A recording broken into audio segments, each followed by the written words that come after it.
Bonjour, je suis fort heureux de te retrouver afin qu'ensemble nous puissions prendre le temps pour louer Dieu. Notre thème, c'est la protection divine. Juste avant, prions. Notre Seigneur et notre Dieu, nos âmes te louent et te bénissent pour le bonheur de te connaître, pour la joie de savoir qu'un jour, Jésus reviendra nous chercher. Alors que nous nous apprêtons à passer du temps à étudier ta parole, que le Saint-Esprit continue de nous éclairer, nous conduise,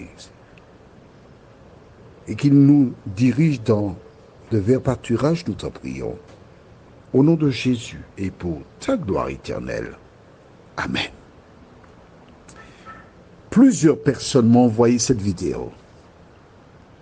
C'est celle d'une jeune fille qui, un soir, rentre à son domicile. Elle aperçoit quelque part un homme. Elle a eu une légère crainte, mais elle s'est tournée vers son Dieu. Elle est passée, l'homme ne lui a rien dit. Et le lendemain, elle a appris qu'une jeune fille a été violée et tuée. Elle a remercié Dieu et s'est rendue à la police pour expliquer qu'elle a probablement vu et est en mesure d'identifier le tueur. Comme dit, comme fait. L'homme a été arrêté, surpris, il a posé la question, mais comment avez-vous été en mesure de savoir que c'était moi?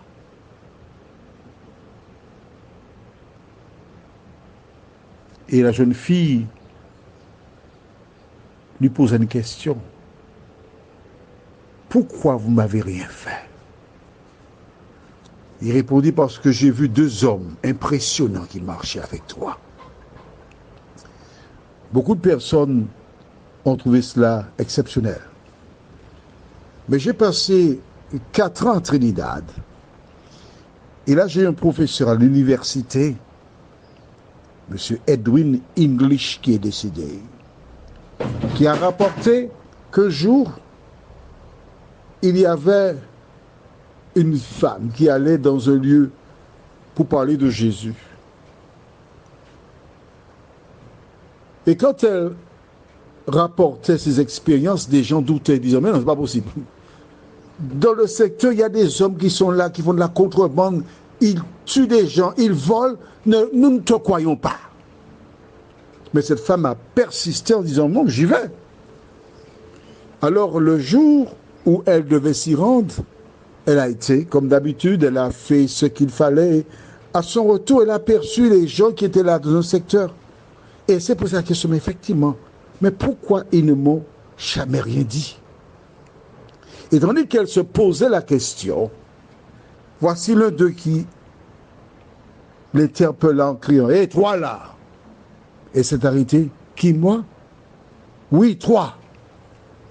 Qui sont ces hommes en blanc qui marchent avec toi chaque fois que tu passes ici? Elle ne voyait pas les hommes en blanc. Mais elle a trouvé la réponse. Et elle répondit à cet homme, ce sont mes compagnons qui marchent tout le temps avec moi.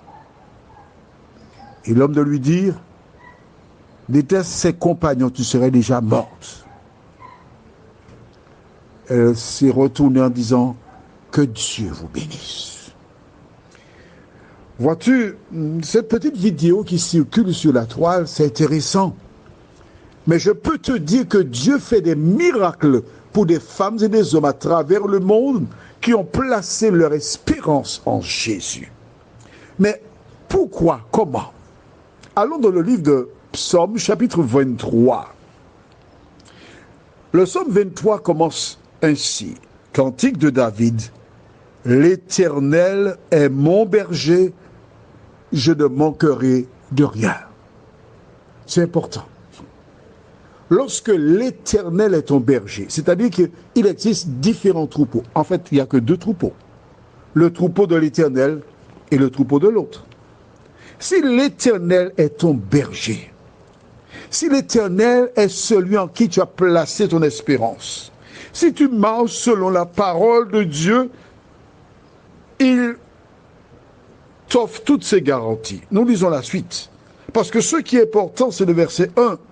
L'Éternel est mon berger. Et parce que l'Éternel est mon berger, je ne manquerai de rien. Alors, il nous donne une petite idée de ce que l'Éternel fait pour son enfant. Et me fait reposer dans de verts pâturages.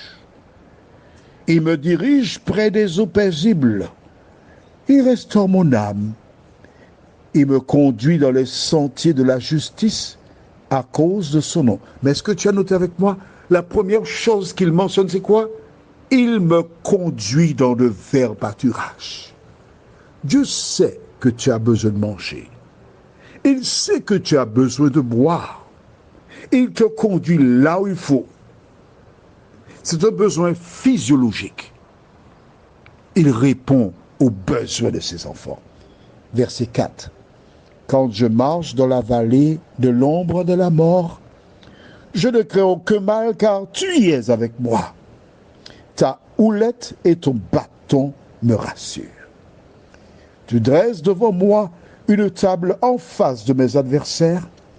Tu réduis ma tête et ma coupe déborde.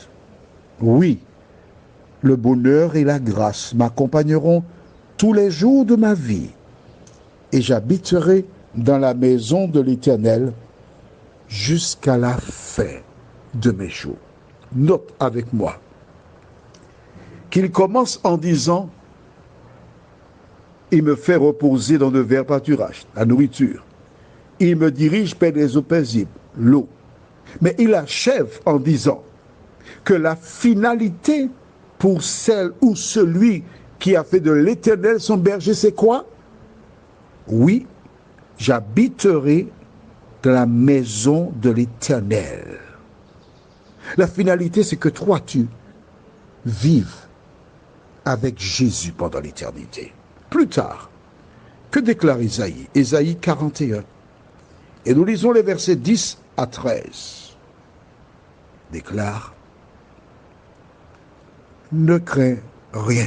Alors si ton prénom c'est Martine, ne crains rien, Martine, car je suis avec toi. Ne promène pas des regards inquiets, car je suis ton Dieu.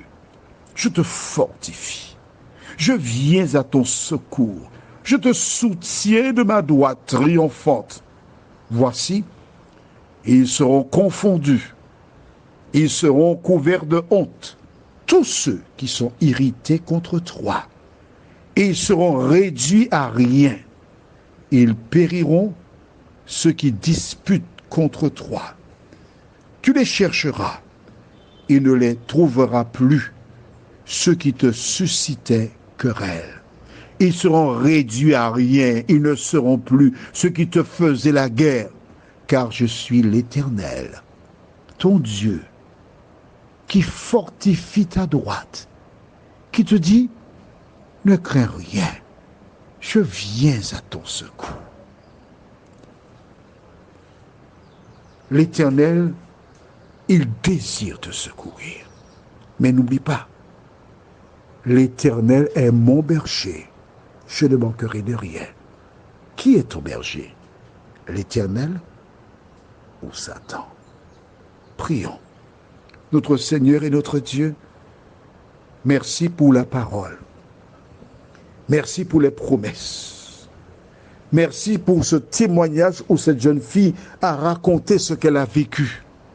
Seigneur, permets que nous puissions jour après jour te choisir comme berger et que le Saint-Esprit nous aide à marcher dans tes voies afin que tu réalises tout ce que tu as promis, nous t'en prions, au nom de Jésus et pour ta gloire éternelle.